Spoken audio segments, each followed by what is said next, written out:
अस्सलामुअलैकुम रहमतुल्लाहि वबरकातुहू। Wealth of knowledge corner में आपको खुश आमदीद कहता हूँ। उम्मीद है कि तमाम व्यूवर्स खैरियत से होंगे। अल्लाह ताला आप सबको खैर आफियत के साथ रखे।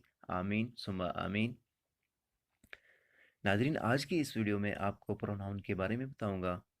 तो मज़ीद आगे बढ़ने से पहले अगर आप मेरे चैनल पर नए हैं तो चैनल को सब्सक्राइब कर दीजिएगा और लाइक शेयर भी कर दीजिएगा वीडियो को ज़्यादा से ज़्यादा, ताकि ज़्यादा से ज़्यादा लोगों के इल्म में इजाफा हो सके। तो चलते हैं बगैर कोई टाइम वेस्ट किए आज के टॉपिक की तरफ। Pronoun. Pronoun is a word used instead of noun.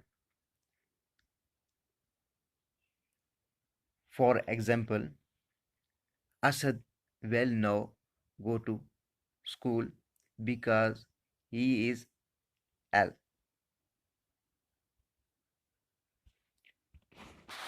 For example, pronoun में I, we, you, they, he, she, it, his, her, my etcetera आ जाते हैं।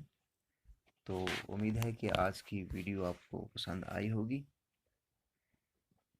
तो मिलते हैं एक और वीडियो के साथ इंशाअल्लाह अज़ीम। जब तक के लिए मुझे दीजिए इजाज़त। अल्लाह हाफिज़।